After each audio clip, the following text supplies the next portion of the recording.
부유한 약혼녀 수진과 함께 고향으로 돌아온 준호는 자신의 인생에서 가장 힘들었던 시기가 이미 지나갔다고 믿었습니다. 하지만 부모님의 집에 도착하기도 전 그는 도저히 이해할 수 없는 광경을 목격했습니다. 노부부 두 분이 숲속 오솔길을 천천히 걸어가고 있었습니다. 그들의 등은 무거운 짐 때문에 활처럼 굽어 있었습니다. 어깨 위에는 거대한 장작더미가 실려 있었습니다. 준호는 그 자리에 얼어붙고 말았습니다. 그 노부부가 바로 자신의 부모님이었기 때문입니다. 평생을 살아온 그들의 집, 이제 그 집에는 다른 주인이 살고 있었습니다. 바로 아버지의 친동생 숙부였습니다. 이것은 단순히 집을 잃은 노부부의 이야기가 아닙니다. 이것은 자신의 혈육을 믿었으나 배신은 낯선 이가 아니라 가족으로부터 온다는 사실을 너무 늦게 깨달은 한 남자의 이야기입니다.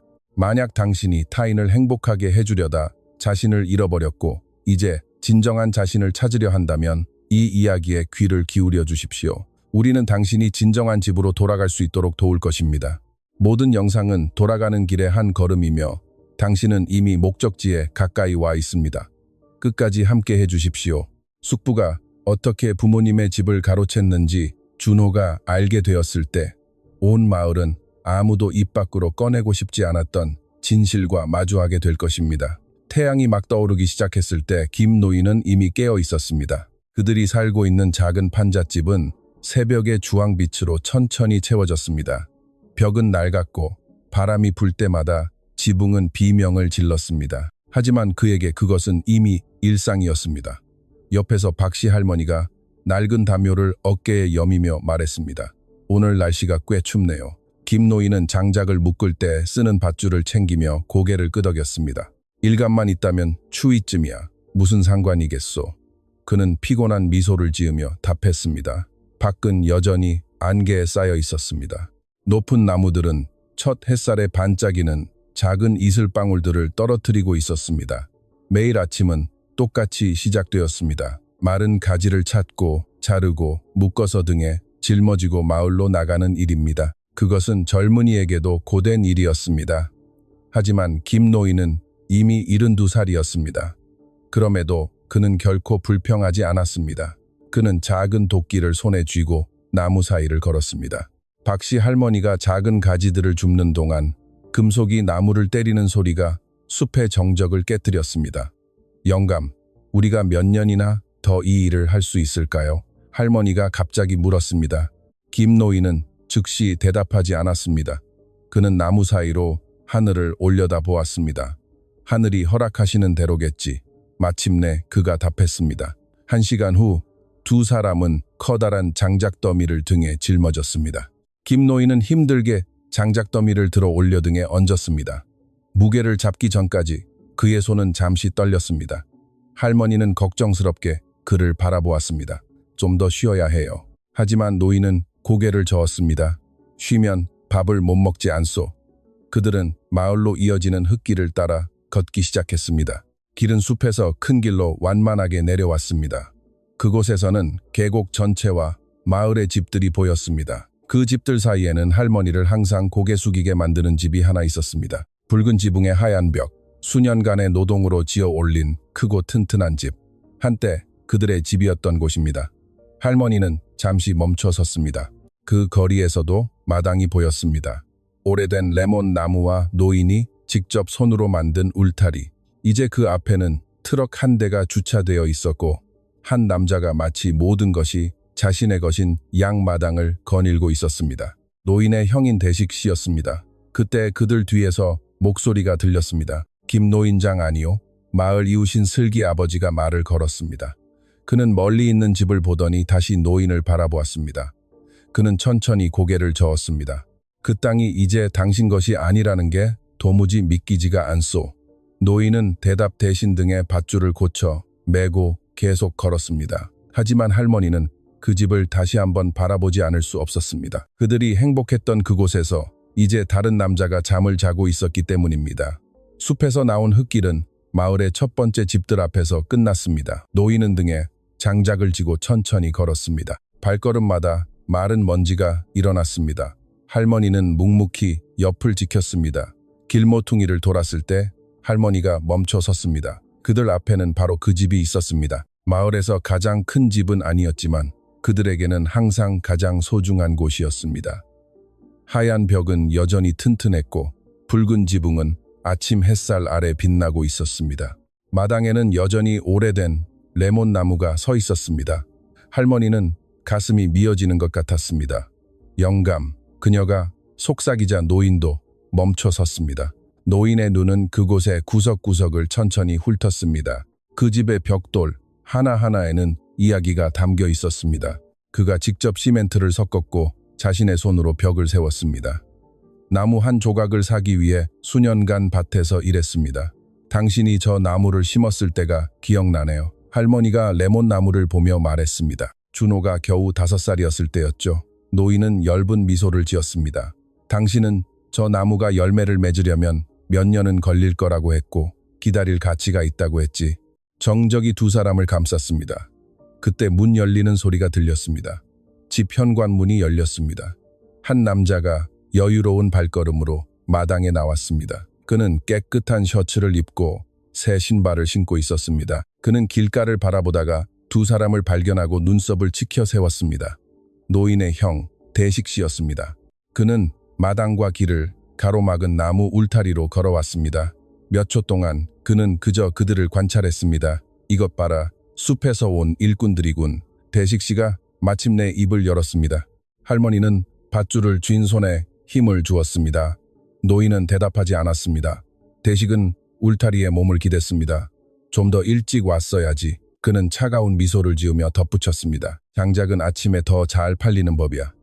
할머니는 믿을 수 없다는 듯 그를 바라보았습니다. 대식 아주버님, 그녀가 떨리는 목소리로 말했습니다. 이 집은, 대식은 손을 들어 그녀의 말을 잘랐습니다. 이 집은 내 것이야. 노인은 천천히 고개를 떨구었지만 대식의 말은 끝나지 않았습니다. 그는 울타리에 더 가까이 다가왔습니다. 왜 아직도 여길 그렇게 쳐다보는지 모르겠군. 그는 자신의 동생을 똑바로 쳐다보며 덧붙였습니다. 네가 직접 그 서류에 도장을 찍었잖아. 바람이 레몬나무 잎사귀를 흔들었습니다. 할머니는 노인을 돌아보았습니다. 서류라니요? 무슨 서류요? 하지만 노인은 대답하지 않았습니다. 수년 만에 처음으로 그의 마음속에 의구심이 싹트기 시작했기 때문입니다. 모든 것을 바꿀 의구심이었습니다. 공기 중에는 무거운 정적이 흘렀습니다. 할머니는 노인을 바라보며 대답을 기다렸지만 노인은 나무 울타리 앞에서 침묵을 지켰습니다. 대식의 말이 머릿속에 계속 맴돌았습니다. 네가 직접 그 서류에 도장을 찍었잖아. 노인은 등에 지고 있는 장작 밧줄을 천천히 움켜쥐었습니다. 대체 무슨 서류를 말하는 거예요? 할머니가 쉰 목소리로 물었습니다. 대식은 비웃음을 흘렸습니다. 이제 와서 기억 안 나는 척하기냐. 그는 뒤에 있는 집을 가리켰습니다. 이 모든 건 네가 원해서 내 것이 된 거야. 노인은 천천히 고개를 들어 대식을 바라보았습니다. 그의 눈에는 피로함과 함께 다른 무언가가 서려 있었습니다. 혼란스럽군. 난 이 집을 형에게 판 적이 없어. 노인이 마침내 말했습니다. 대식은 무심하게 어깨를 으쓱했습니다. 판 게 아니지. 그는 잠시 멈췄습니다. 네가 증여한 거야. 할머니가 앞으로 나섰습니다. 그건 거짓말이에요. 하지만 대식은 그녀를 쳐다보지도 않았습니다. 그의 눈은 동생에게 고정되어 있었습니다. 3년 전이었지. 그가 말을 이었습니다. 네가 나에게 도움을 청하러 왔을 때 말이야. 노인은 미간을 찌푸렸습니다. 오래전 닫혀있던 기억의 문이 조금씩 열리기 시작했습니다. 돈이 필요하다고 했지. 대식이 말을 이어갔습니다. 잠시 빌려달라고 했잖아. 할머니는 노인을 돌아보았습니다. 노인은 대답하는데 시간이 걸렸습니다. 병원비 때문에.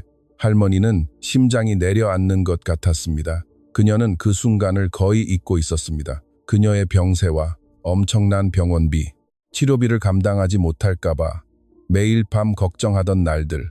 대식은 다시 울타리에 몸을 기댔습니다. 내가 대출담보로 서류 몇 장에 도장을 찍어야 한다고 했지. 노인은 나무 탁자, 서류, 인감을 기억해냈습니다. 형제였기에 믿었습니다. 형은 그게 그냥 담보일 뿐이라고 했잖아.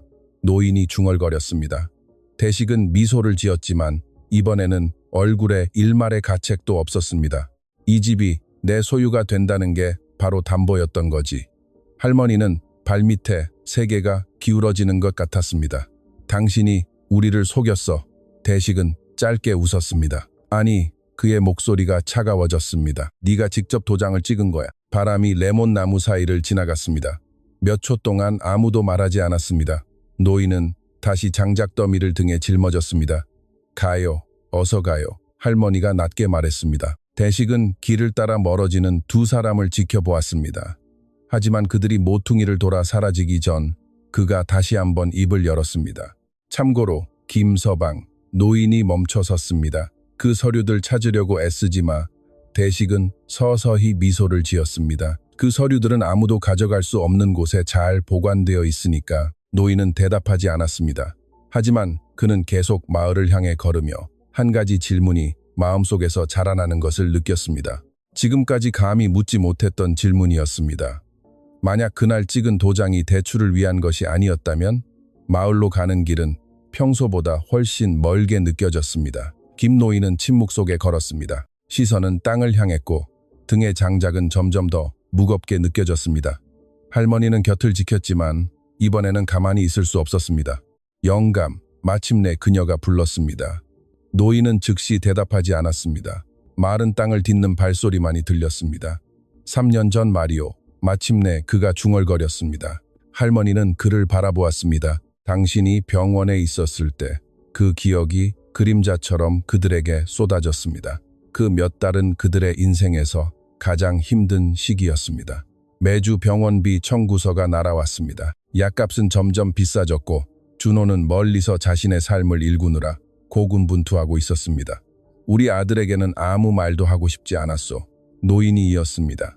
그 아이도 충분히 힘든 처지였으니까 할머니는 고개를 떨구었습니다. 그녀는 그 밤들을 기억했습니다.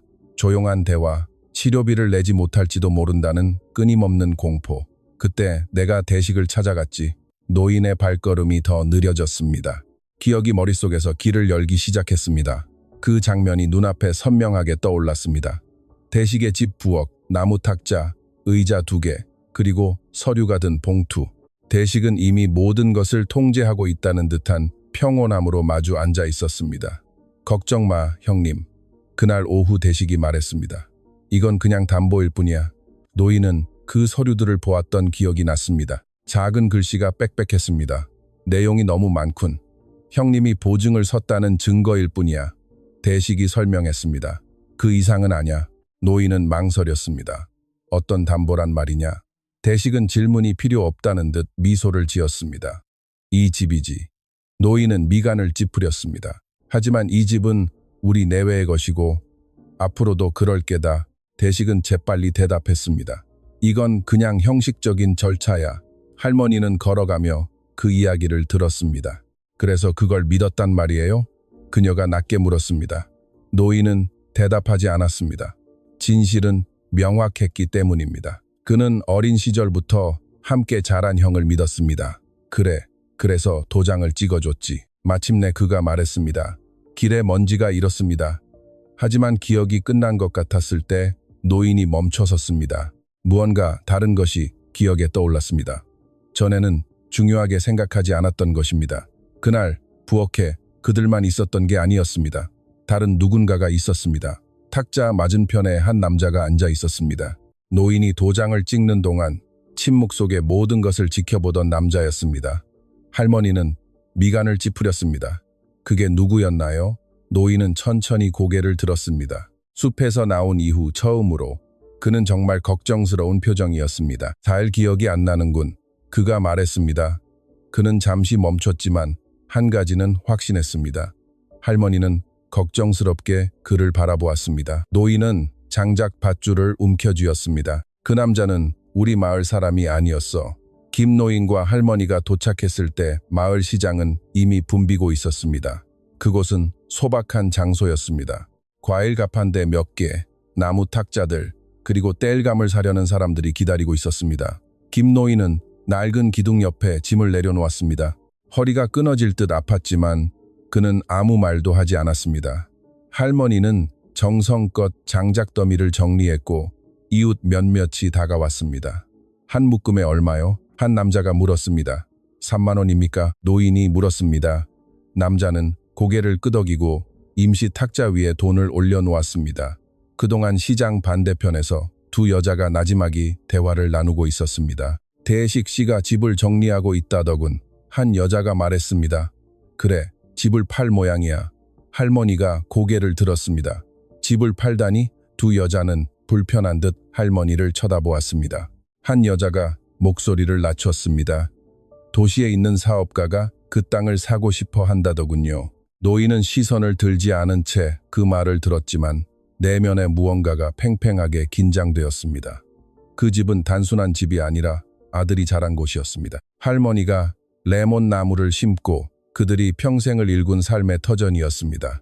영감, 할머니가 속삭이자 노인이 그녀를 보았습니다. 만약 대식이 집을 판다면 그녀는 말을 잇지 못했습니다. 두 사람 모두 그 의미를 알고 있었기 때문입니다. 가족의 마지막 추억이 영원히 사라지게 될 것입니다. 시장은 다시 일상으로 돌아갔습니다.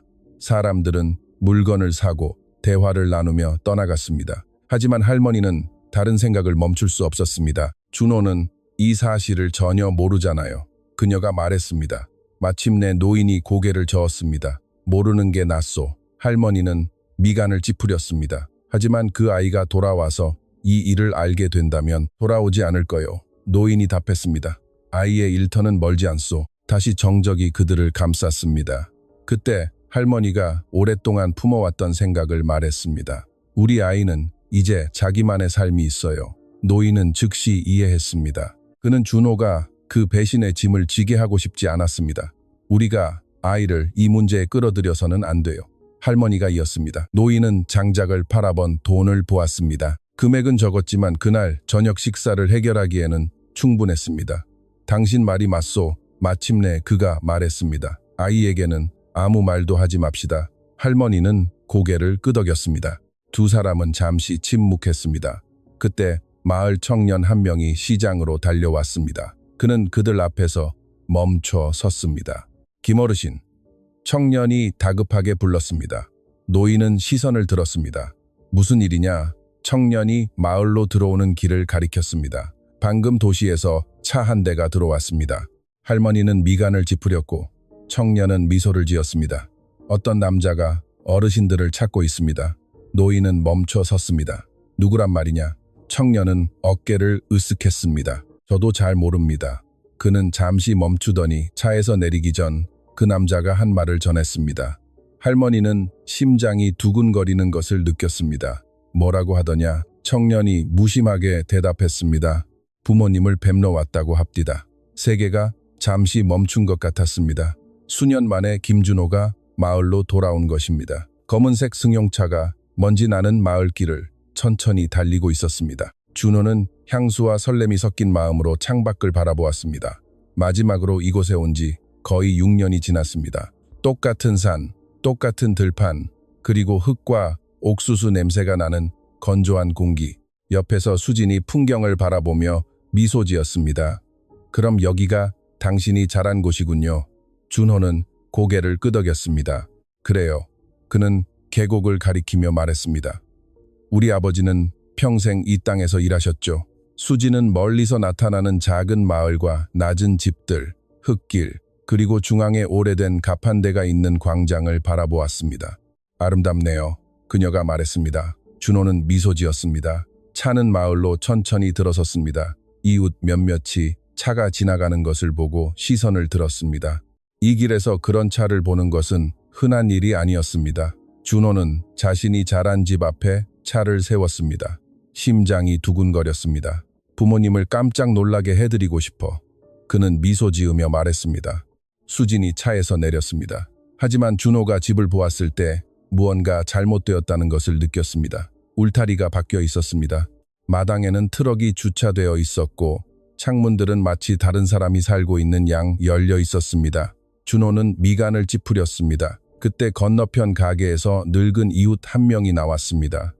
슬기 아버지 아니세요? 준호가 놀라 물었습니다. 청년은 미소 지었습니다. 두 사람은 악수를 나누었습니다. 부모님을 뵈러 왔습니다. 준호가 말했습니다. 집에 계시죠? 노인은 망설였습니다. 그는 집을 한번 보더니 다시 준호를 바라보았습니다. 자네 부모님 말일세.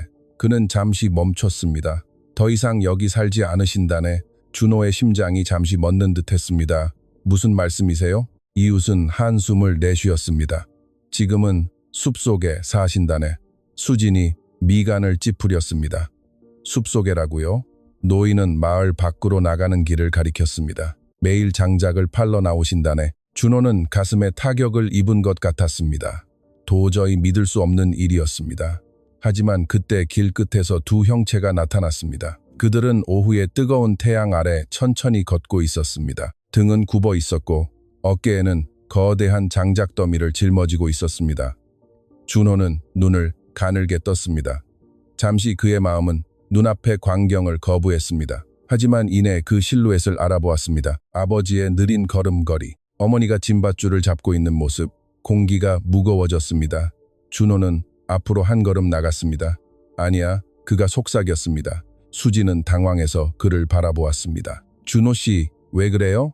하지만 준호에게는 아무 소리도 들리지 않았습니다. 먼지 나는 길 위에서 장작을 지고 오는 저 노부부가 바로 자신의 부모님이었기 때문입니다. 바람이 길가에 작은 먼지 구름을 일으켰습니다. 노인과 할머니가 마을을 향해 천천히 걸어올 때 발걸음마다 무게가 실렸습니다. 그 등의 장작더미는 실제보다 더 커 보였습니다.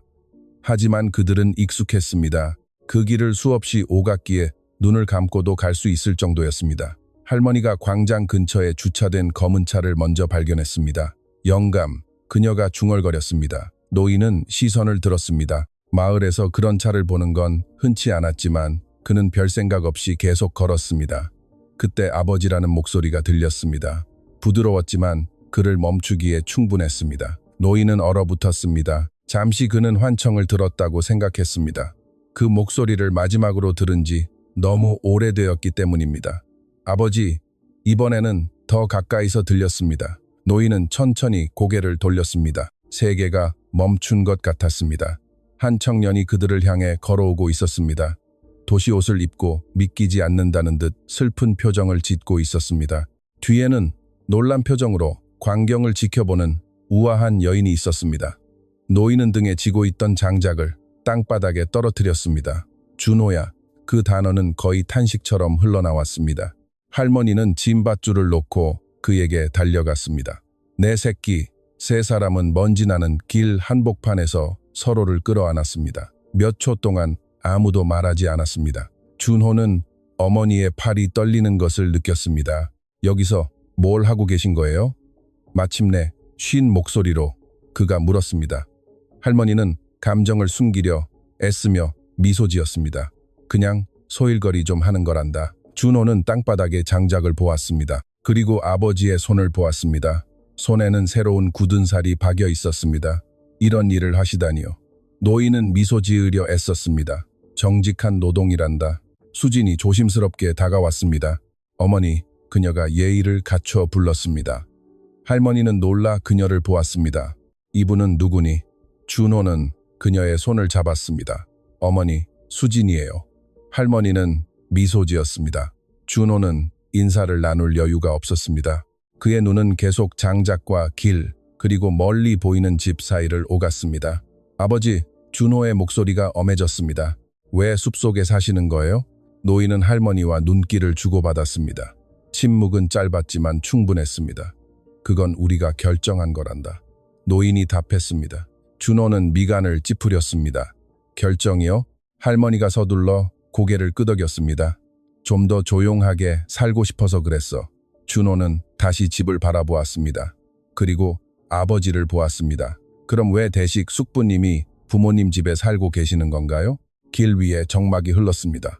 할머니는 노인의 손을 꽉 잡았고 노인은 너무나 꾸며낸 듯한 평온함으로 대답했습니다. 준호야, 그건 아주 긴 이야기란다. 만남은 끝났지만 정적은 여전히 공기 중에 감돌았습니다. 네 사람은 마을 입구에 오래된 나무 그늘 아래 앉았습니다. 장작은 여전히 땅바닥에 놓여 있었습니다. 준호는 그 장작에서 눈을 뗄 수 없었습니다. 나무 한 조각, 한 조각이 전보다 더 무겁게 느껴졌습니다. 도무지 이해가 안 가요. 마침내 그가 말했습니다. 노인은 소매로 이마에 땀을 닦았습니다. 이해할 거 없단다, 아들아. 당연히 있죠. 준호가 장작을 가리켰습니다. 부모님이 이런 일을 하셔서는 안 돼요. 할머니는 미소 지으려 애썼습니다. 그냥 작은 소일거리야. 작은 일이요? 준호는 아버지의 손을 보았습니다. 손은 거칠고 새로운 갈라진 틈들이 가득했습니다. 그것은 가끔 하는 소일거리의 결과가 아니었습니다. 매일의 고된 노동의 흔적이었습니다. 그 집은 어떻게 된 건가요? 준호가 물었습니다. 노인은 한숨을 내쉬었습니다. 우리가 팔았단다. 준호가 고개를 들었습니다. 파셨다고요? 할머니가 서둘러 고개를 끄덕였습니다. 그래, 돈이 필요했어. 노인이 덧붙였습니다. 그게 최선이었단다. 준호는 침묵 속에 멀리 보이는 하얀 집을 바라보다가 다시 아버지를 보았습니다. 그럼 대식 숙부님한테 파신 거예요? 그래. 대답이 너무 빨리 나왔습니다. 준호는 미간을 찌푸렸습니다. 아버지는 그의 시선을 피했습니다. 나쁜 결정은 아니었다. 그럼 왜 마을 사람들 아무도 부모님이 집을 판 걸 모르나요? 질문이 돌덩이처럼 떨어졌습니다. 할머니는 걱정스럽게 노인을 보았습니다. 그게 무슨 소리냐? 그녀가 물었습니다. 준호는 광장을 가리켰습니다. 슬기 아버지가 부모님이 더 이상 거기 안 사신다고 하셨어요. 하지만 파셨다는 말씀은 안 하셨어요. 집을 잃으셨다고 하셨죠. 다시 정적이 그들을 감쌌습니다. 수지는 이 모든 것을 유심히 지켜보았습니다. 아버지가 아들의 시선을 피하는 방식과 할머니가 무릎 위에서 손을 꽉 쥐는 방식에 무언가 이상한 점이 있었습니다. 준호야, 마침내 노인이 말했습니다. 그건 중요하지 않아. 당연히 중요하죠. 수진이 일어났습니다. 물을 좀 사올게요. 그녀가 부드럽게 말했습니다. 준호는 그녀가 시장의 작은 가판대로 향하는 동안 무심코 고개를 끄덕였습니다. 수지는 두 남자의 대화를 들었습니다. 대식 씨가 그 집 덕분에 운이 좋았지. 운이 좋긴 뭐가? 그건 사기야. 다른 이가 대답했습니다. 수지는 걸음을 멈췄습니다. 김 노인은 자기가 뭘 서명했는지도 몰랐을 거야. 수진의 심장이 더 빨리 뛰기 시작했습니다. 대식 씨가 모든 걸 계획한 거지. 수지는 천천히 길가를 돌아보았습니다. 노인은 아들 옆에 앉아 미소 지으려 애쓰고 있었습니다. 마치 아무 일도 없었다는 듯이. 하지만 이제 그녀는 무언가를 알았습니다. 노인이 말한 이야기는 진실이 아니었습니다. 수지는 천천히 준호와 부모님이 있는 곳으로 돌아갔습니다. 하지만 그녀의 표정에는 변화가 있었습니다. 이제 그것은 단순한 호기심이 아니라 걱정이었습니다. 노인은 아들에게 계속 말을 걸며 대화를 가볍게 유지하려 애썼습니다. 숲은 조용하단다. 그가 말했습니다. 내 엄마도 맑은 공기를 좋아해. 준호는 듣고 있었습니다. 하지만 그의 시선은 계속 길 건너 하얀 집을 향했습니다. 무언가 앞뒤가 맞지 않았습니다. 수지는 그에게 몸을 숙였습니다. 준호 씨, 마을 사람 중 누군가와 이야기를 좀 해봐야 할 것 같아요. 준호는 미간을 찌푸렸습니다. 왜요? 수지는 잠시 망설였습니다. 무슨 일이 있었는지 좀 더 자세히 알아보기 위해서요? 준호는 부모님을 보았습니다. 아버지는 그의 시선을 피했습니다. 그만하면 됐다. 알았어요. 준호가 말했습니다. 마침내 두 사람은 광장 앞 작은 가게로 향했습니다. 슬기 아버지는 나무 의자에 앉아 평소처럼 길가를 관찰하고 있었습니다. 준호가 다가오는 것을 보자 그는 일어났습니다. 자네, 다시 보니 반갑군. 준호는 정중하게 미소 지었습니다. 저도요, 슬기 아버님. 수진이 바로 본론으로 들어갔습니다. 여쭤볼 게 있어요. 노인은 눈썹을 치켜 세웠습니다. 그 집에 대해서요. 슬기 아버지는 한숨을 내쉬었습니다. 그는 이 순간을 기다려온 것 같았습니다. 그는 나무 아래 여전히 앉아있는 노인과 할머니를 보았습니다. 그리고 다시 준호를 보았습니다. 자네 아버지는 이 이야기를 하고 싶어 하지 않으시겠지만 준호는 팔짱을 꼈습니다. 하지만 전 듣고 싶습니다.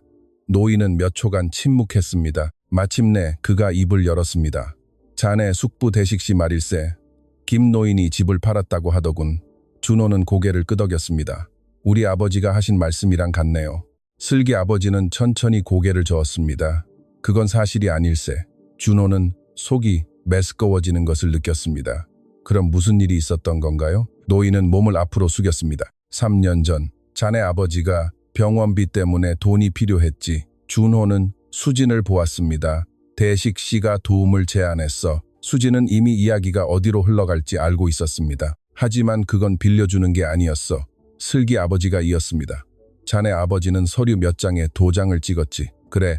하지만 아무도 그게 무슨 내용인지 설명해주지 않았어. 가게에 정적이 흘렀습니다. 준호는 입을 벌렸지만 아무 말도 나오지 않았습니다. 슬기 아버지가 말을 맺었습니다. 김 노인이 정신을 차렸을 때 그 집은 이미 자기 것이 아니었지. 수지는 입술을 깨물었습니다. 그 말은 숙부가 아버지를 속였다는 뜻이군요. 노인은 고개를 끄덕였습니다. 마을 사람 모두가 그걸 알고 있네. 준호는 주먹을 불끈 쥐었습니다. 그런데 왜 아무도 아무 조치도 취하지 않았나요? 하얀 집을 보며 노인이 답했습니다. 대식 씨한테 서류가 있으니까. 그는 잠시 멈추더니 모든 걸 바꿀 말을 덧붙였습니다. 그리고 그 서류는 아직 거기 있네. 준호는 천천히 고개를 들었습니다. 어디요? 슬기 아버지는 그의 눈을 보았습니다. 그 집에 대식 씨 손에. 준호는 부모님이 여전히 앉아있는 나무 아래로 돌아갔습니다. 발걸음마다 무게가 실렸습니다. 슬기 아버님과의 대화가 머릿속에 맴돌았습니다. 자네 아버지는 자기가 뭘 서명했는지도 몰랐을 거야. 수지는 침묵 속에 그의 옆을 걸었습니다. 도착하자 할머니가 시선을 들었습니다. 어디 갔다 왔니? 준호는 깊게 숨을 들이마셨습니다. 슬기 아버님이랑 이야기 좀 했어요. 노인은 미간을 찌푸렸습니다. 그럴 필요 없다. 준호는 그 앞에 멈춰 섰습니다. 아버지는 시선을 피했습니다. 사실인가요? 할머니는 심장이 뛰는 것을 느꼈습니다. 뭐가 말이냐? 준호는 천천히 말했습니다. 대식 숙부님이 아버지를 속인 거죠? 네 사람 사이에 침묵이 흘렀습니다. 노인은 고개를 숙이고 땅을 바라보았습니다. 아니란다. 아들아, 아버지, 제가 그 서류들에 도장을 찍었습니다. 노인이 말했습니다. 아무도 강요하지 않았어. 준호는 주먹을 쥐었습니다. 하지만 아버지는 그게 무슨 내용인지 모르셨잖아요. 노인은 고개를 들었습니다. 그건 중요하지 않아. 당연히 중요하죠. 준호의 목소리가 커지자 광장의 사람들 몇몇이 돌아보았습니다. 할머니는 얼른 일어났습니다. 준호야, 제발. 난 문제 일으키고 싶지 않다. 노인은 단호한 목소리로 말을 이었습니다. 준호는 믿을 수 없다는 듯 그를 보았습니다.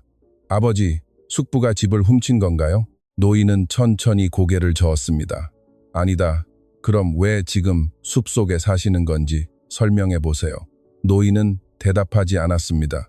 대답할 말이 없었기 때문입니다. 수진이 앞으로 나섰습니다. 아버님, 그녀의 목소리는 차분하지만 단호했습니다. 그날 무엇에 도장을 찍으셨는지 정확히 기억하세요? 노인은 고개를 저었습니다. 아니요. 서류를 읽어보지는 않으셨나요? 아니요. 수진은 팔짱을 꼈습니다. 그럼 우린 아무것도 확신할 수 없어요. 준호는 그녀를 보았습니다. 무슨 뜻이에요? 수진은 길 건너 집을 가리켰습니다. 숙부님은 그 서류들이 있기 때문에 힘을 갖는 거예요. 준호는 고개를 끄덕였습니다. 그래요. 하지만 그 서류들이 적법하다는 뜻은 아니죠. 노인은 시선을 들었습니다. 어떻게요? 수진은 모든 단어를 신중하게 생각하며 천천히 말했습니다. 만약 누군가 내용을 설명해 주지 않고 서류를 작성하게 했다면 그건 사기로 간주될 수 있어요. 준호는 내면에 무언가가 불타오르는 것을 느꼈습니다. 그럼 우리가 집을 되찾을 수 있을까요? 수지는 즉시 대답하지 않았습니다. 그녀는 대식 씨의 집을 보았습니다. 그리고 다시 노인을 보았습니다. 그건 아주 중요한 것에 달려 있어요. 할머니는 미간을 찌푸렸습니다. 그게 뭐니? 수지는 잠시 멈췄습니다. 도장이요. 준호는 어리둥절해서 그녀를 보았습니다. 도장에 무슨 문제가 있나요? 수지는 침착하게 대답했습니다. 만약 아버님의 인감이 위조되었거나 도용된 거라면 그 서류들은 아무 의미가 없어요. 마을 광장이 비기 시작할 때쯤 해가 저물고 있었습니다. 집들의 그림자가 땅 위에 길게 늘어졌습니다. 노인은 여전히 나무 아래 앉아 있었습니다. 시선은 멀리 향해 있었죠. 난 문제 일으키고 싶지 않다. 그는 낮은 소리로 반복했습니다. 준호는 그 앞에서 서성거렸습니다. 아버지, 이건 문제가 아니라 정의예요. 노인은 시선을 들었습니다. 대식이는 내 동생이다. 준호는 비릿한 미소를 지었습니다.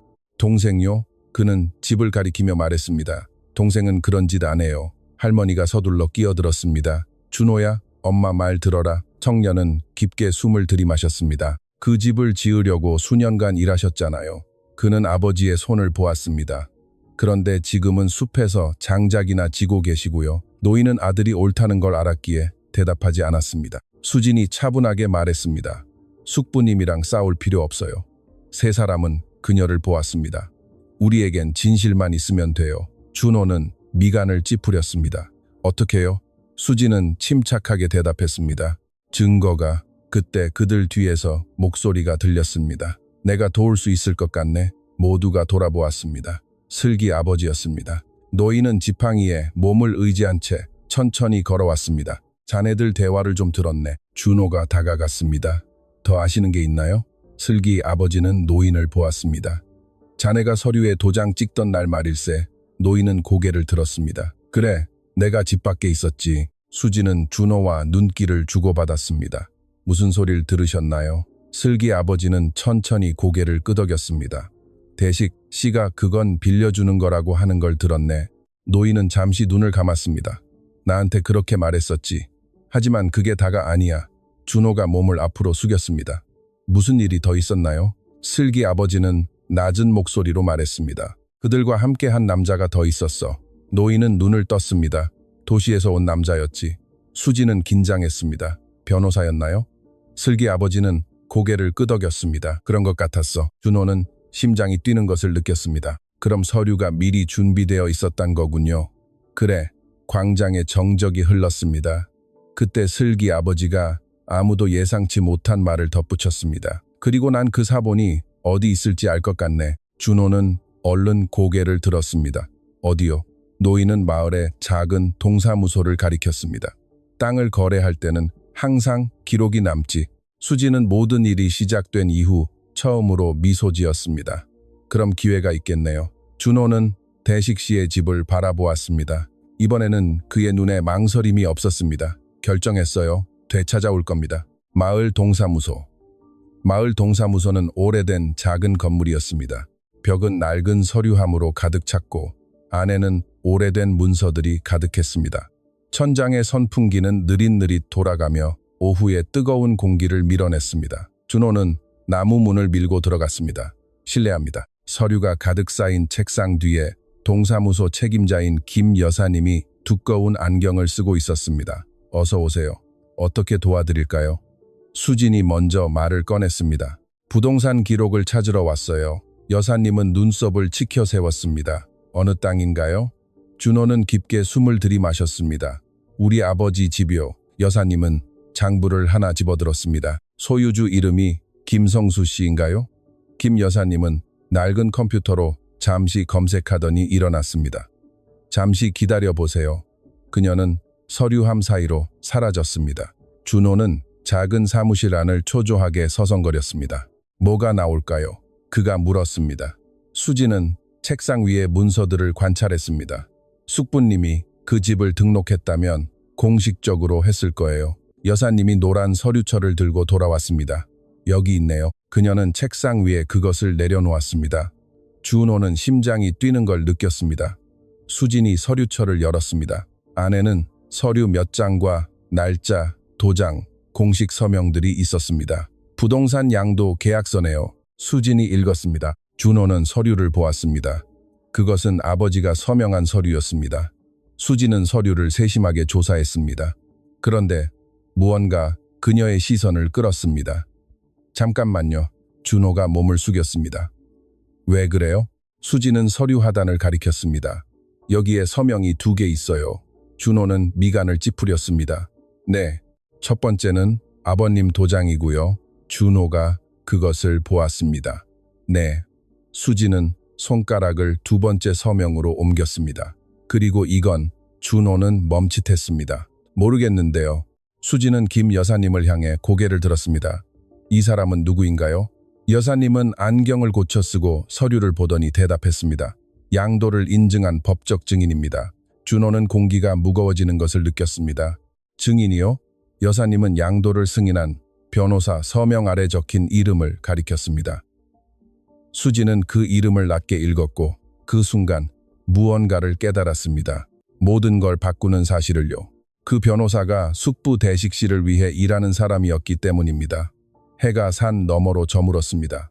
노인이 숲속의 작은 판잣집으로 돌아갔을 때 길은 고요했습니다. 발밑에서 부서지는 마른 입소리만 들렸습니다. 할머니는 시장에서 산 음식이 든 작은 봉지를 들고 옆에서 걸었습니다. 두 사람은 아무 말도 하지 않았습니다.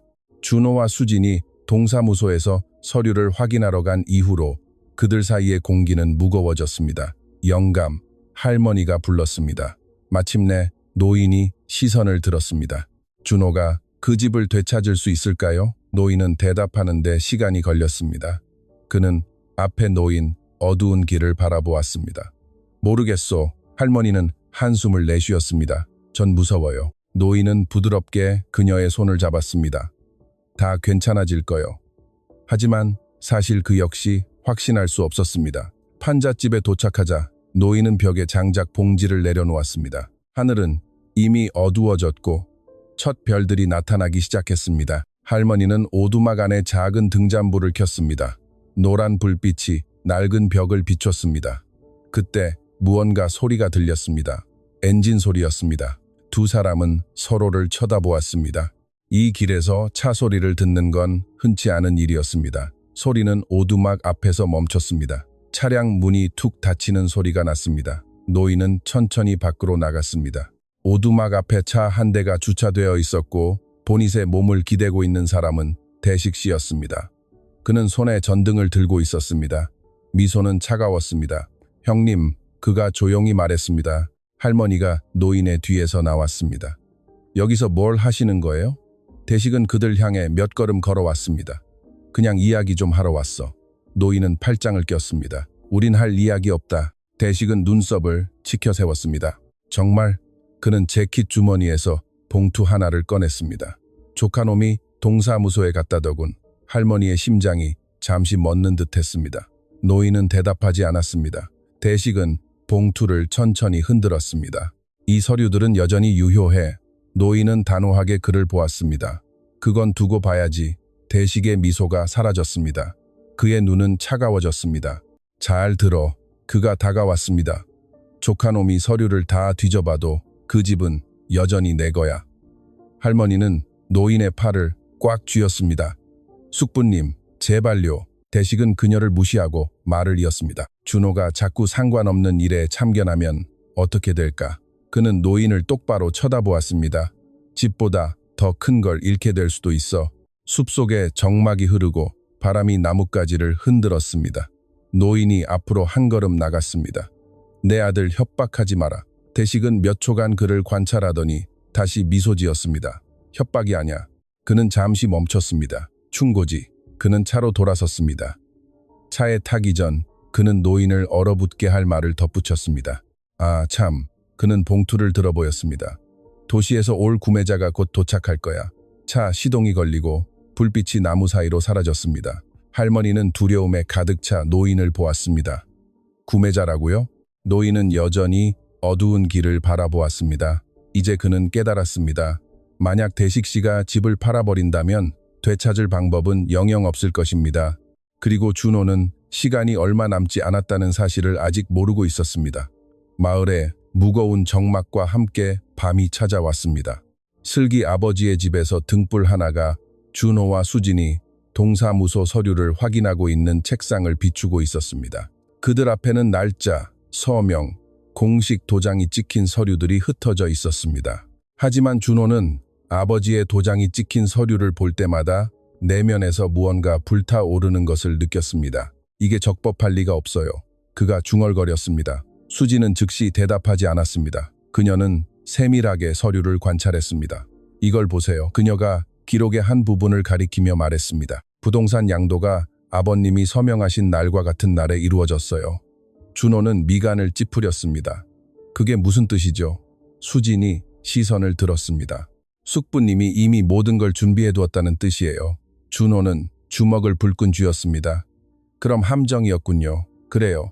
방 안에 정적이 흘렀습니다. 슬기 아버지가 의자에서 몸을 앞으로 숙였습니다. 자네들이 알아야 할 게 하나 더 있네. 준호가 고개를 들었습니다. 그게 뭔가요? 노인은 깊게 숨을 들이마셨습니다. 오늘 대식 씨가 광장에서 한 남자와 이야기하는 걸 봤네. 수지는 미간을 찌푸렸습니다. 도시에서 온 남자였나요? 슬기 아버지는 고개를 끄덕였습니다. 사업가였어. 준호는 가슴에 타격을 입은 것 같았습니다. 무슨 일로요? 노인은 솔직하게 대답했습니다. 집을 팔기 위해서였지. 준호가 갑자기 일어났습니다.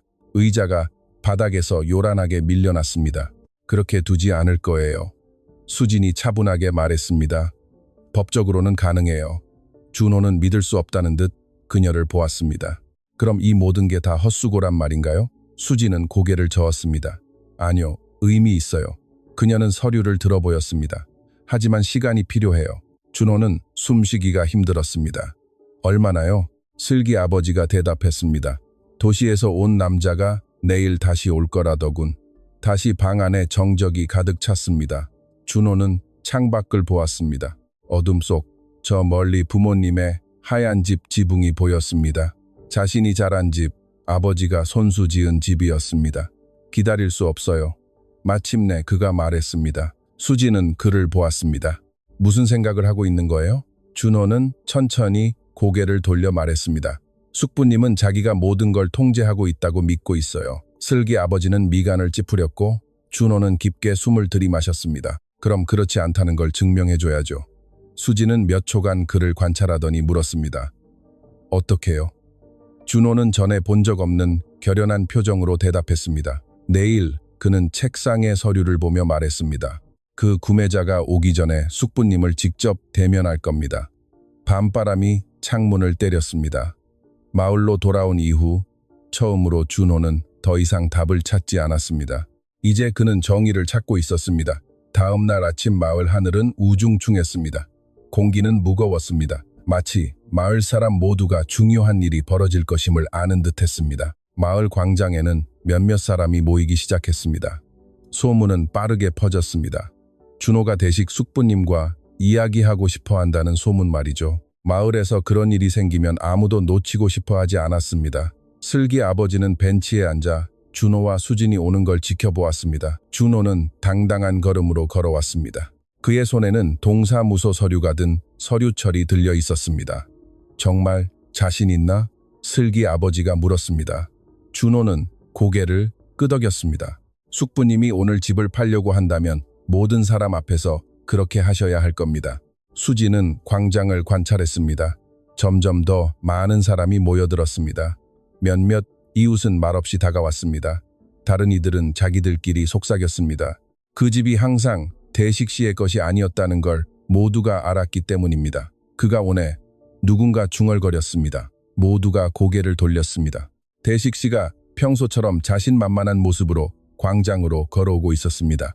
옆에는 어두운 정장을 입은 우아한 남자가 함께였습니다. 구매자였습니다. 대식은 그와 이야기하며 미소 짓고 있었습니다. 정말 좋은 땅입니다. 그가 말했습니다. 비옥하고 위치도 좋죠. 그가 광장 한복판에서 준호를 보았을 때 그의 미소는 굳어버렸습니다. 그는 멈춰 섰습니다. 구매자도 마찬가지였습니다. 준호가 앞으로 나섰습니다. 대식, 숙부님, 남자는 눈썹을 치켜 세웠습니다. 조카 왔나? 광장에 정막이 흘렀습니다. 이웃들이 모두 지켜보고 있었습니다. 준호는 서류철을 들어 보였습니다. 이야기 좀 하셔야겠습니다. 대식은 팔짱을 꼈습니다. 난 너랑 할 이야기 없다. 준호는 정장 입은 남자를 보았습니다. 이 집을 사러 오셨나요? 구매자는 천천히 고개를 끄덕였습니다. 대식 씨랑 그렇게 이야기하고 있었습니다. 준호는 서류철을 열었습니다. 그럼 이걸 먼저 보셔야겠군요.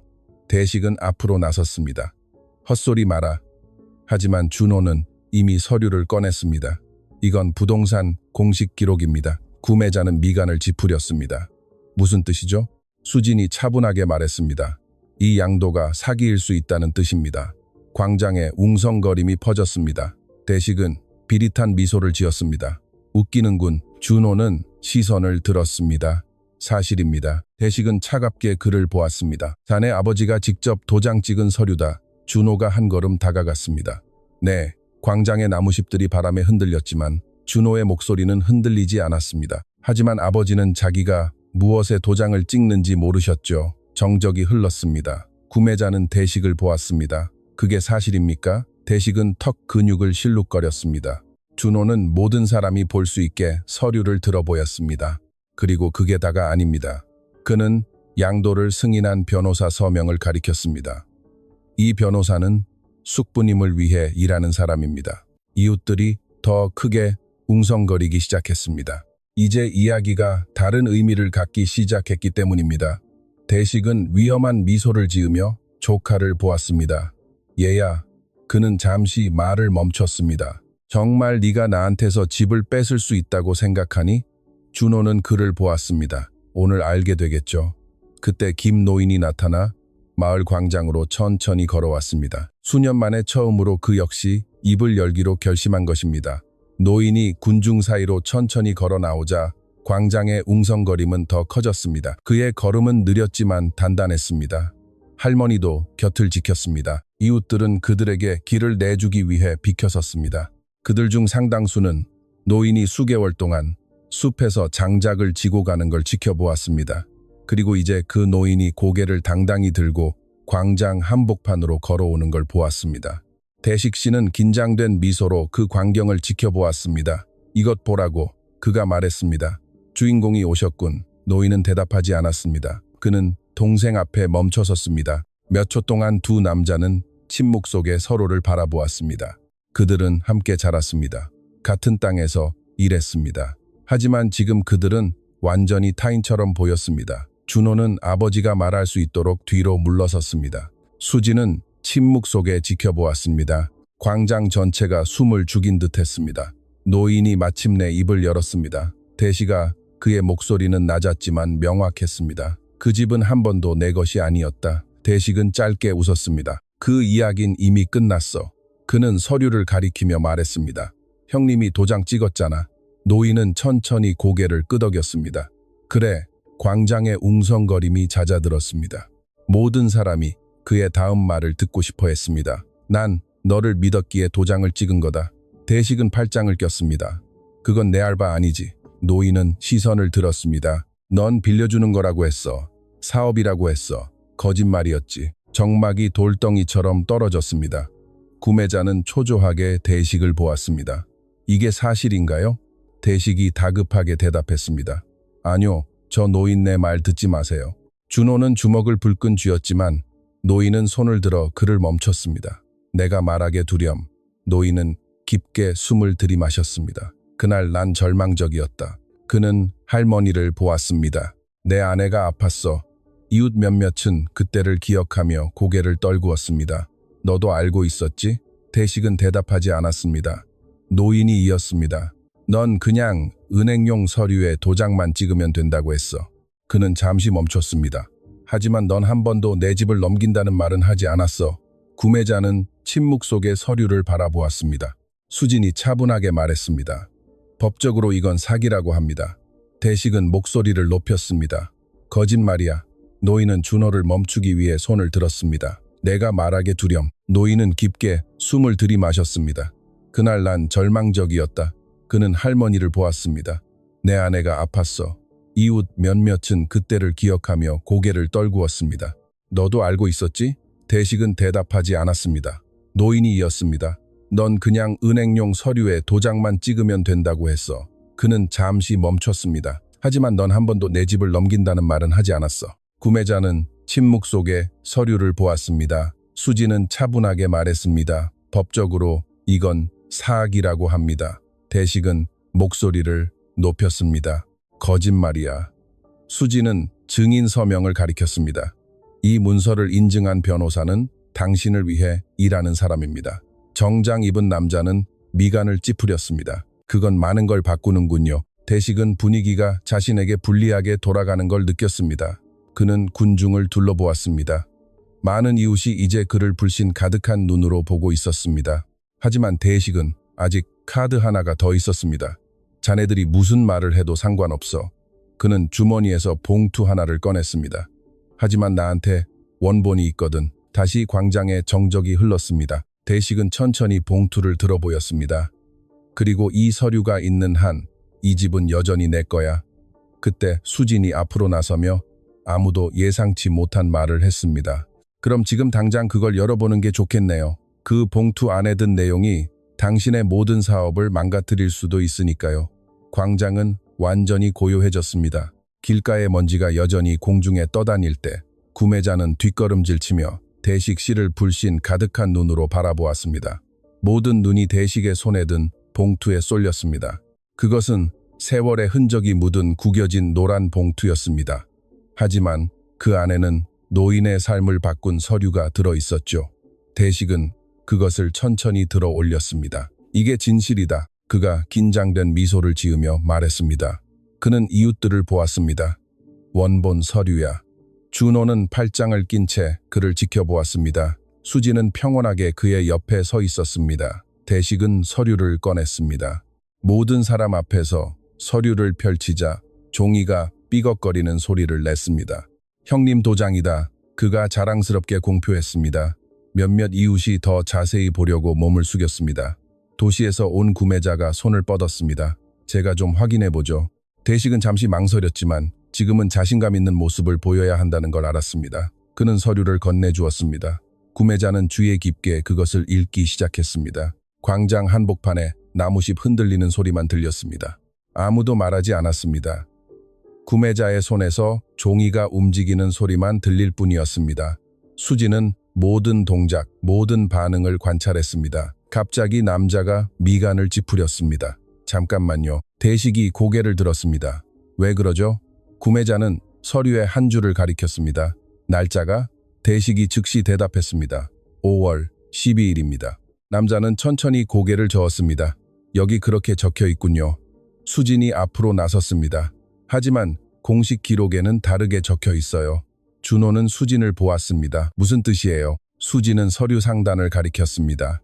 부동산 기록에 따르면 양도 신청은 5월 10일에 접수되었어요. 이웃들 사이에서 웅성거림이 시작되었습니다. 구매자가 고개를 들었습니다. 그 말은 이 서류가 날인되기도 전에 등록되었다는 뜻이군요. 정적이 돌덩이처럼 떨어졌습니다. 대식은 속이 뒤틀리는 걸 느꼈습니다. 그럴 리가 없어. 수진이 차분하게 말했습니다. 법적으로 그렇게 되어 있어요. 그녀가 서류를 가리키며 말했습니다. 주인이 도장을 찍기도 전에 판매를 등록할 수는 없거든요. 구매자는 다시 서류를 살폈습니다. 그렇다면 가능성은 두 가지뿐이군요. 대식은 짜증 섞인 눈으로 그를 보았습니다. 그게 뭡니까? 남자는 차갑게 말했습니다. 기록이 가짜거나 아니면 이 서류가 주인을 속이기 전에 미리 준비되었거나. 광장의 웅성거림이 점점 더 커졌습니다. 이웃들 몇몇이 자기들끼리 이야기하기 시작했습니다. 그거 안 좋은 소린데 난 항상 뭔가 있다고 생각했어. 성수 형님이 집을 팔 리가 없지. 대식은 목소리를 높였습니다. 그건 아무것도 증명하지 못해. 하지만 구매자는 이미 그의 말을 듣지 않았습니다. 그는 계속 서류를 살폈습니다. 갑자기 그가 다른 장을 들어 올렸습니다. 여기 뭔가 더 있군요. 수진이 고개를 숙였습니다. 무엇을 찾으셨나요? 남자는 서명을 가리켰습니다. 법적 증인, 준호는 즉시 동사무소와 변호사를 떠올렸습니다. 수진은 고개를 끄덕였습니다. 대식 씨를 위해 일하는 바로 그 사람이었죠. 구매자는 천천히 손을 내렸습니다. 그렇다면 이건 이해상충입니다. 대식이 앞으로 나섰습니다. 그건 아무것도 바꾸지 못합니다. 하지만 정장 입은 남자는 이미 고개를 젓고 있었습니다. 이건 모든 걸 바꿉니다. 그는 서류를 봉투에 넣어 돌려주었습니다. 사기에 연루되었을지도 모르는 부동산은 살 수 없습니다. 광장에 웅성거림이 일었습니다. 대식은 주먹을 불끈 쥐었습니다. 거래를 취소하실 수는 없습니다. 구매자는 자신의 차를 향해 걸어갔습니다. 저는 법적 문제가 있는 비즈니스는 하지 않습니다. 그는 차량에 올라탔습니다. 엔진 소리가 울려 퍼졌고 몇 초 후 차는 마을 길을 따라 멀어지기 시작했습니다. 공중에 다시 먼지가 피어올랐습니다. 군중은 침묵을 지켰습니다. 대식은 손에 든 봉투를 바라보았습니다. 수년 만에 처음으로 그는 정말로 당황한 기색이었습니다. 준호가 앞으로 나섰습니다. 아직도 그 서류들이 숙부님 것이라고 확신하시나요? 대식은 천천히 고개를 들었습니다. 그의 눈에는 분노가 가득했습니다. 하지만 이번에는 더 이상 상황을 통제하지 못했습니다. 마을 전체가 무언가를 보았기 때문입니다. 수년간 그가 붙들고 있던 거짓말에 금이 가기 시작했습니다. 구매자의 차가 일으킨 먼지가 가라앉기도 전에 광장에는 다시 무거운 침묵이 감돌았습니다. 몇 초 동안 아무도 말하지 않았습니다. 대식 씨는 광장 한복판에서 조금 전까지만 해도 자신에게 모든 힘을 실어주었던 봉투를 들고 서 있었습니다. 하지만 이제 무언가 달라졌습니다. 이웃들의 시선은 더 이상 존경이 아니라 의구심으로 가득 찼습니다. 몇몇은 노골적인 불신을 드러내며 그를 쳐다보기 시작했습니다. 슬기 아버지가 먼저 침묵을 깼습니다. 자네는 항상 그 집이 자네 거라고 했지. 그는 벤치에 앉아 중얼거렸습니다. 대식은 차갑게 그를 쏘아보았습니다. 실제로 그러니까. 하지만 그의 목소리는 예전 같지 않았습니다. 마을 여인 한 명이 앞으로 나섰습니다. 우리 모두 성수 형님이 그 집 짓는 걸 다 봤어요. 다른 남자도 고개를 끄덕였습니다. 나도 여기서 가까운 곳에서 형님 돕느라 같이 벽돌 날랐어. 광장에 웅성거림이 퍼졌습니다. 그 땅 사려고 수년간 일하셨어. 파신다는 말씀은 한 번도 안 하셨지. 항상 아들 주실 거라고 하셨어. 대식은 주변에서 조여오는 압박감을 느꼈습니다. 서류는 다르게 말하고 있단 말이야. 그가 신경질적으로 대답했습니다. 준호가 그때 말했습니다. 그의 목소리는 차분했지만 단호했습니다. 서류도 거짓말을 할 수 있죠. 웅성거림이 다시 커졌습니다. 대식은 화가 나서 조카를 노려보았습니다. 네가 비즈니스가 어떻게 돌아가는지나 알아? 준호가 앞으로 나섰습니다. 아마 모르겠죠. 그는 손에 봉투를 가리키며 말했습니다. 하지만 누군가 자기 가족을 속이는 건 아주 잘 압니다. 할머니는 노인의 손을 꼭 잡았습니다. 노인은 침묵을 지켰습니다. 수년간 그는 모든 갈등을 피해왔습니다. 그는 수치심을 견뎠습니다. 가난을 견뎠습니다. 침묵을 견뎠습니다. 하지만 이제 그는 한 번도 들어보지 못한 소리를 듣고 있었습니다. 마을 사람들이 그를 대신해 말해주고 있었습니다. 수진이 앞으로 나섰습니다. 문제는 서류의 날짜뿐만이 아니에요. 세 사람이 그녀를 쳐다보았습니다. 대식은 미간을 찌푸렸습니다. 이제 또 뭐야? 수진은 침착하게 말했습니다. 그 계약서의 증인으로 나온 변호사 말이에요. 그녀가 잠시 말을 멈췄습니다. 숙부님을 위해 일하는 사람이더군요. 광장의 웅성거림이 더 커졌습니다. 슬기 아버지는 고개를 저었습니다. 그 말은 증인이 중립적이지 않았단 뜻이군. 광장 뒤쪽에 한 남자가 목소리를 높였습니다. 그건 사기나 다름없지. 대식은 좌절감에 손을 휘둘렀습니다. 사실이 아냐. 하지만 그의 목소리에는 더 이상 힘이 없었습니다. 이웃들은 더 이상 예전처럼 그를 믿지 않았습니다. 이제 그들은 자기들끼리 이야기했습니다. 이제 그들은 의심했습니다. 이제 그들은 이전에 외면했던 것들을 떠올렸습니다. 대식은 형을 바라보았습니다. 형님, 그의 말투가 바뀌었습니다. 형님, 이럴 필요 없잖아. 노인은 천천히 시선을 들었습니다. 무얼 말이냐? 이걸 구경거리로 만들 거 없어. 노인은 깊게 숨을 들이마셨습니다. 네가 내 집을 가로챈 그날 이미 이 구경거리를 시작한 건 너였다. 그 말은 광장의 돌덩이처럼 떨어졌습니다. 대식은 대답하지 못했습니다. 모든 사람이 듣고 있다는 걸 알았기 때문입니다. 슬기 아버지가 다시 말했습니다. 이건 군수님께 보여드려야겠어. 이웃 몇몇이 즉시 고개를 끄덕였습니다. 그래요. 군수님이 서류를 확인하게 합시다. 대식은 등줄기에 소름이 돋는 걸 느꼈습니다. 군수님께 가는 건 위험한 일이었습니다. 군수님은 소문을 듣지 않습니다. 증거와 서명, 날짜와 서류를 확인하죠. 대식은 손에 든 봉투를 본 뒤 군중을 보았습니다. 수년 만에 처음으로 그는 자신이 예상치 못한 사실을 깨달았습니다. 마을은 더 이상 그의 편이 아니었습니다. 사람들이 거짓말을 믿지 않기 시작하면 그 거짓말은 순식간에 무너져 내립니다. 광장의 웅성거림은 사라지지 않았습니다. 오히려 더 많은 이웃이 다가왔습니다. 가게에서 나오는 사람, 근처 길에서 오는 사람들도 있었습니다. 소식은 빠르게 퍼졌습니다. 성수 형님이 동생이랑 맞서고 있대. 작은 마을에서 그런 일은 결코 지나칠 수 없는 뉴스였습니다. 대식 씨는 명백하게 불편해하며 주위를 둘러보았습니다. 몇 분 전까지만 해도 그는 통제권을 쥐고 있었습니다. 이제 그가 받는 시선은 전혀 달랐습니다. 존경이 아니라 의심, 심지어 실망이었습니다. 대식은 깊게 숨을 들이마시고 다시 노인을 보았습니다. 형님, 마침내 그가 말했습니다. 그의 태도가 바뀌었습니다. 거만함은 사라지고 이제 더 계산적인 소리로 들렸습니다. 우리 군수님이나 변호사까지 부를 거 없잖아. 준호가 비아냥거리듯 웃었습니다. 이제 와서요? 대식은 그 말을 무시했습니다. 그의 시선은 노인에게 고정되었습니다. 우리 가족끼리 해결하자고. 가족이라는 단어가 광장에서 낯설게 들렸습니다. 이 문제가 이미 가족의 영역을 넘어섰다는 걸 모두가 알았기 때문입니다. 노인은 미동도 없이 그를 관찰했습니다. 어떻게 말이냐? 대식은 잠시 망설이다 입을 열었습니다. 우리 합의를 보는 게 어때? 수진이 눈썹을 치켜 세웠습니다. 합의요. 대식은 고개를 끄덕였습니다. 그래, 그는 길 건너 집을 가리켰습니다. 내가 그 집 형님한테 돌려줄게. 즉시 정막이 흘렀습니다. 이웃들은 서로 눈길을 주고받았습니다. 준호는 미간을 찌푸렸습니다. 그렇게 쉽게요? 대식은 손을 들어 보였습니다. 난 한 번도 문제를 일으키고 싶지 않았어. 준호가 앞으로 나섰습니다. 거짓말 마세요. 대식은 그 말을 무시했습니다.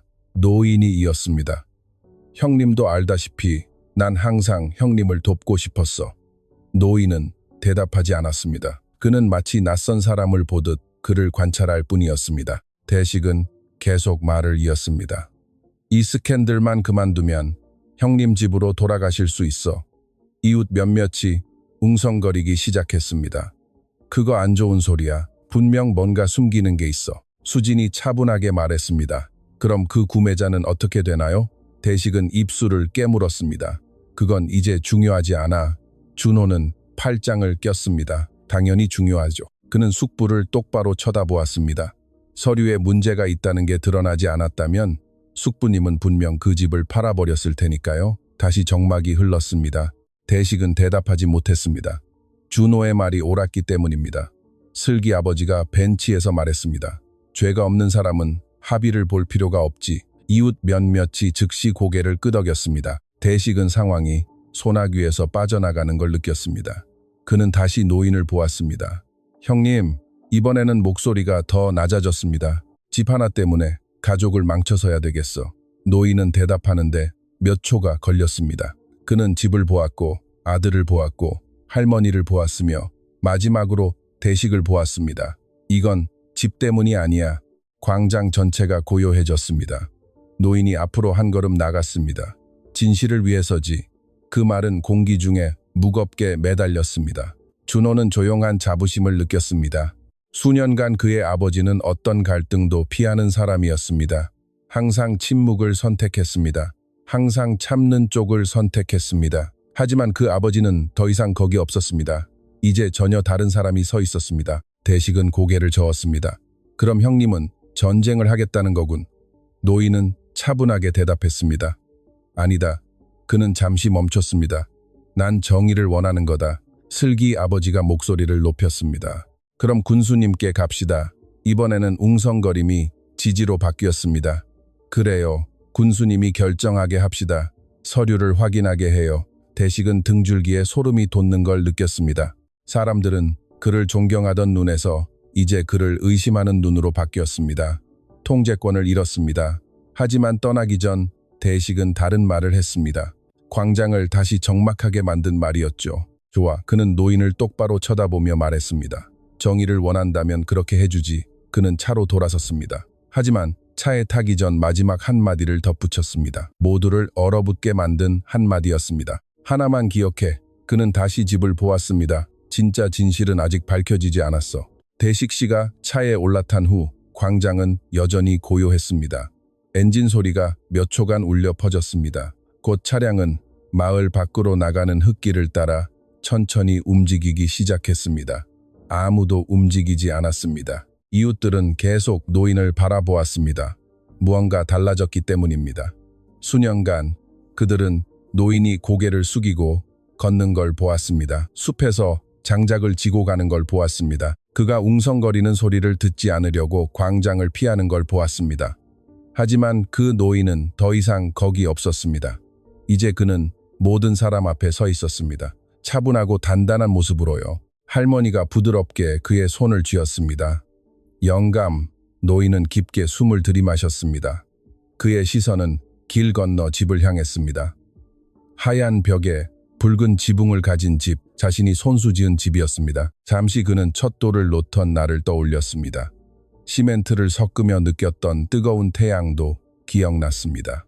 준호가 어릴 적 마당을 뛰어다니던 모습도 떠올랐습니다. 그 집은 단순한 장소가 아니라 그의 인생사 자체였습니다. 준호가 천천히 아버지 곁으로 다가왔습니다. 노인은 그를 보았습니다. 아들의 눈에는 그가 한 번도 본 적 없는 것이 담겨 있었습니다. 존경이었습니다. 포기하지 않아 주셔서 감사해요, 아버지. 준호가 말했습니다. 노인은 부드럽게 고개를 저었습니다. 내가 한 게 아니야. 그는 이웃들을, 슬기 아버지를, 수년간 침묵 속에 불의를 지켜보았던 사람들을 둘러보았습니다. 진실 때문이었습니다. 슬기 아버지가 지팡이에 의지해 다가왔습니다. 진실은 시간이 걸리지만 반드시 오는 법이지. 수지는 여전히 서류를 들고 있었습니다. 그녀의 눈은 계약서의 작은 한 줄에 고정되었습니다. 아무도 눈치채지 못했던 구절이었죠. 더 있어요. 그녀가 말하자 광장이 다시 고요해졌습니다. 준호가 다가갔습니다. 뭐가요? 수지는 서류를 들어보였습니다. 이 조항요. 그녀는 페이지 마지막 부분을 가리켰습니다. 사기나 기망에 의해 서명이 이루어진 것이 증명될 경우 그녀가 잠시 멈췄습니다. 소유권은 자동으로 원주인에게 귀속된다고 되어 있어요. 광장에 웅성거림이 퍼졌습니다. 슬기 아버지가 안경을 고쳤었습니다. 그 말은 숙부가 그 집을 잃게 된다는 뜻이군. 수지는 고개를 끄덕였습니다. 그리고 법적 처벌도 받을 수 있어요. 다시 정막이 흘렀습니다. 이제 모두가 무언가를 깨달았기 때문입니다. 이 이야기는 광장에서 끝나지 않았습니다. 이제 막 시작된 것이었습니다. 준호는 다시 집을 보았습니다. 수년간 그는 부모님이 그곳에서 평온하게 사시는 줄 알았습니다. 아버지가 숲에서 장작을 지는 동안 다른 남자가 그들의 집에서 잠을 잔다는 건 상상도 못했습니다. 아버지, 그가 결연하게 말했습니다. 우리 되찾아올 겁니다. 노인은 잠시 침묵하며 할머니를 보았습니다. 할머니는 그에게 부드러운 미소를 보냈습니다. 노인은 다시 집을 보았습니다. 그는 자신이 싸울 힘이 없다고 너무 오랫동안 믿어왔습니다. 불의를 운명처럼 받아들였습니다. 하지만 이제 그는 전혀 다른 것을 깨달았습니다. 남자의 품격은 집을 빼앗겼을 때 사라지는 것이 아닙니다. 정의로운 것을 지키길 멈출 때 사라지는 것입니다. 노인은 조금 앞으로 나갔습니다. 난 복수를 원하는 게 아니다. 그가 차분하게 말했습니다. 그의 말은 광장 전체에 울려 퍼졌습니다. 그저 항상 우리 것이었던 것을 원하는 것뿐이다. 준호는 미소 지었습니다. 수지는 서류철을 닫았습니다. 그럼 내일 군수님께 갑시다. 슬기 아버지가 목소리를 높였습니다. 필요하다면 마을 사람 모두가 증언해 줄 걸세. 이웃 몇몇이 고개를 끄덕이기 시작했습니다. 그럼요. 우리 모두 무슨 일이 있었는지 다 봤어요. 성수 형님이 집을 지으셨죠. 광장의 커다란 나무, 잎사귀들이 바람에 흔들렸습니다. 수년 만에 처음으로 노인은 전혀 다른 감정을 느꼈습니다. 분노도 아니고 두려움도 아니었습니다. 그것은 희망이었습니다. 이제 그는 더 이상 혼자가 아니었기 때문입니다. 아들이 곁에 있고 아내도 있고 마을 전체가 진정 무슨 일이 있었는지 보았습니다. 대식의 거짓말은 수년간 지속되었지만 거짓말에는 한 가지 문제가 있습니다. 살아남기 위해 침묵이 필요하다는 것이죠. 그리고 그날 침묵은 끝났습니다. 노인은 대식이 떠난 길을 보았습니다. 아마 그의 동생은 여전히 자신이 이길 수 있다고 믿고 있을 것입니다. 여전히 진실을 숨길 수 있다고 생각할지도 모릅니다. 하지만 이제 모든 게 달라졌습니다. 진실이 모든 사람 앞에 드러났을 때 아무도 그것을 다시 묻어둘 수 없기 때문입니다. 그리고 그날 아침 고요한 마을 하늘 아래에서 노인은 결코 잊지 못할 한 가지를 깨달았습니다. 그들은 그의 집을 뺏을 수 있었습니다. 그들은 수년간의 평온함을 뺏을 수 있었습니다. 하지만 그들은 가장 중요한 것을 결코 뺏을 수 없었습니다. 마침내 진실을 말하기로 결심한 남자의 품격 말입니다. 때때로 인생은 진실을 보여주는데 수년이 걸리기도 합니다. 노인은 오랫동안 자신의 집, 품격, 손수, 일군 땅까지 하지만 그날 마을 광장에서 무언가 바뀌었습니다. 처음으로 노인은 침묵하지 않았습니다. 소리를 지르지도 않았습니다. 복수를 찾지도 않았습니다. 그는 단지 많은 어른이 있고 지내는 일, 즉 정의로운 것을 지키는 일을 하기로 결심했습니다. 시간이 거짓말을 지워준다고 믿는 사람들이 있습니다. 충분히 기다리면 아무도 자신이 한 일을 기억하지 못할 거라고 믿죠. 하지만 진실은 묘한 방식으로 돌아옵니다. 때로는 잊힌 서류 속에, 때로는 침묵하지 않기로 한 아들의 목소리 속에, 그리고 때로는 마을 전체가 불의에 맞서기로 했을 때 돌아옵니다. 준호는 그날 한 가지를 깨달았습니다. 아무리 돈이 많아도 거짓말 위에 삶을 세우면 조만간 모든 게 무너진다는 사실을요. 만약 당신이 평생 일군 것을 잃어버리는 노인은 없어야 한다고 믿는다면 진실은 항상 드러난다는 사실을 기억하십시오. 그리고 한 가지 더 묻겠습니다. 당신이라면 당신의 집을 뺏어간 형제를 용서할 수 있겠습니까?